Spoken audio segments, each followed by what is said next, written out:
மன்னா. சங்கீதம் 46:9. சங்கீதம் 46:9. அவர் பூமியின் கடைமுனை மட்டும் யுத்தங்களை ஓய பண்ணுகிறார். வில்லை ஒடித்து ஈட்டியை முறிக்கிறார். ரதங்களை நெருப்பினால் சுட்டெரிக்கிறார். நேற்று தினத்துல பார்த்தோம், நம்முடைய ஆண்டவர் இளைப்பாறுதலை கொடுக்க விரும்புகிற தேவன்.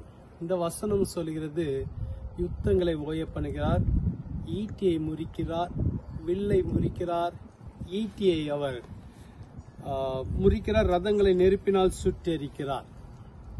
நம்முடைய ஆண்டவர் நம்முடைய யுத்தங்களை ஓய பண்ணுகிற தேவன். யுத்தங்கள், ஈட்டிகள், வில், ரதங்கள் இவைகள் எல்லாமே நம்மளை களைப்படைய செய்கிறதுக்கு அடையாளமாக இருக்கிறது, அல்லது தொடர்ந்து ஒரு யுத்தத்தில் நம்மளை வைப்பதற்கு அடையாளமாக சொல்லப்பட்டிருக்கிறது.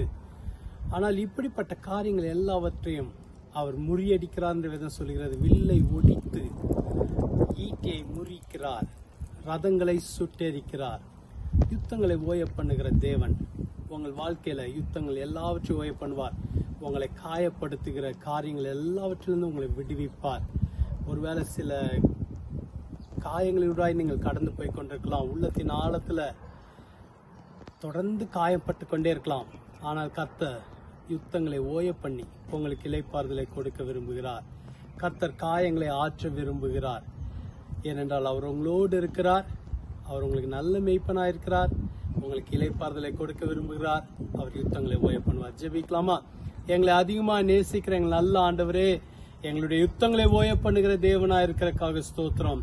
வில்லை ஒடித்து ஈட்டியை முறிக்கிறவராய் இருக்கிறக்கா நன்றி. ரதங்களை நெருப்பினால் சுட்டெரிக்கிறவரா இருக்கிறக்கா நன்றி. யாருடைய சிந்தையிலெல்லாம் போராட்டம் இருக்கோ அவங்களுக்கு விடுதலை தாரும். யுத்தங்களை ஓய பண்ணும் கர்த்தர் ஜெயம் கொடுக்கும்படியாய் ஜெபிக்கிற இயேசுவின் நாமத்தினால் அவர்கள் ஒவ்வொருவரையும் நாங்கள் ஆசீர்வதித்து ஜெபிக்கிறோம்.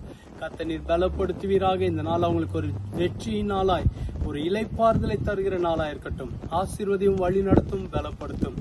இயேசுவின் மூலம் ஜெபிக்கிறோம் பிதாவே, ஆமென். கர்த்தர் உங்களுக்கு இளைப்பாறுதலை தருவார். ஆமென்.